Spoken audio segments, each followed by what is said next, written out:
Hello மக்களே, இனிமே நம்ம நவதானியம் டிவி சேனலில் சமையல் வீடியோஸ் மட்டும் இல்லைங்க, பல இன்ஃபர்மேட்டிவான இன்ட்ரெஸ்டிங்கான வீடியோஸ் எல்லாம் உங்களுக்காக வரப்போகுது.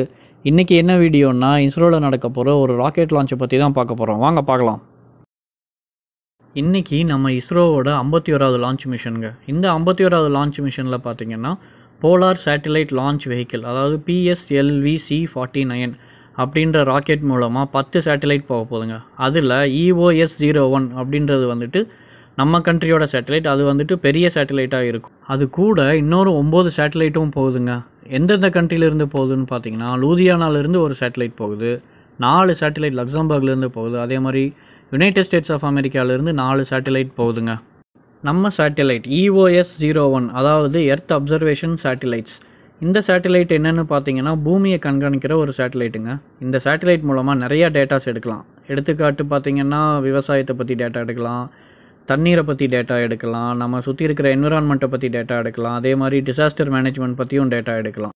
இப்போ இந்த PSLVயை பற்றி பார்க்கலாம். PSLV C49 கேரியர் பார்த்திங்கன்னா, அது வந்து ஒரு 4 ஸ்டேஜ் ராக்கெட் கேரியருங்க. 44.5 மீட்டர் உயரம் இருக்கும். 4வது, அதாவது உயரமான ஸ்டேஜில் பார்த்திங்கன்னா 2 எர்த்து லிக்விட் இன்ஜின்ஸ் பொருத்தி இருப்பாங்க. இந்த ராக்கெட்டோட வெயிட்டு பார்த்திங்கன்னா 320 டன்னுங்க. அதே மாதிரி 2.8 மீட்டர் சுற்றளவு கொண்டது. நம்ம இஸ்ரோக்கு PSLVனா ரொம்ப பிடிக்குங்க. அது மூலமாக நிறைய ராக்கெட்ஸ் லான்ச் பண்ணியிருக்காங்க. அந்த ராக்கெட் லான்ச் மூலமாக ஸ்பேஸில் நிறைய சேட்டலைட்ஸ் வேறு லெவல்ஸில் வச்சுருக்காங்க. இந்த ராக்கெட் லான்ச் தான் இந்த வருஷத்தோட மொதல் சேட்டலைட் லான்ச்சுங்க. இதுக்கு முன்னாடி டிசம்பர் 11 2019 அன்றைக்கி PSLV C48ன்ற ராக்கெட் வந்துட்டு லான்ச் பண்ணியிருந்தாங்க. இந்த வருஷம் கொரோனா வைரஸ் ரெஸ்ட்ரிக்ஷனால் யாரையுமே அலோவ் பண்ணலைங்க. ஈவன் மீடியா பர்சன்ஸ் கூட வந்துட்டு கேதரிங்கெல்லாம் அலோடு கிடையாது. லைவ் டெலிகாஸ்ட் மட்டும்தான் பண்ணுறாங்க. எதெல்லாம் போய் பார்க்கலாம் அப்படின்னா, இஸ்ரோட வெப்சைட்டில் பார்க்கலாம், யூடியூப்பில், ஃபேஸ்புக்கில், ட்விட்டரில் எல்லாத்துலேயுமே பார்க்கலாம். இந்த லான்ச் நம்ம ஸ்ரீஹரிகோட்டாவில் இருக்கிற சதீஷ் தவான் ஸ்பேஸ் சென்டர்லேருந்து தோராயமாக 3:02 மணிக்கு நடக்க போகுதுங்க. இந்த லான்ச் நடக்கும்போது நீங்கள் சென்னையில் இருந்தீங்கன்னா, அதுவும் OMR சைடில் இருந்தீங்கன்னா, டேரெக்டாக மொட்டை மாடியில் போய் நின்றுங்க. ஏன் சொல்கிறேன் அப்படின்னா, நம்ம டைரெக்டாக சாதாரண கண்களாலேயே ராக்கெட் போகிறத பார்க்கலாம். பட் ஆனால் க்ளவுட்ஸ் இல்லாமல் இருக்கணும்.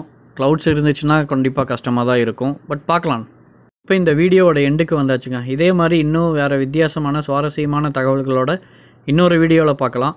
இந்த வீடியோ உங்களுக்கு பிடிச்சிருந்ததுன்னா லைக் பண்ணுங்கள், கமெண்ட் பண்ணுங்கள், ஷேர் பண்ணுங்கள், சப்ஸ்கிரைப் பண்ண மறந்துடாதீங்க. நன்றி, வணக்கம்.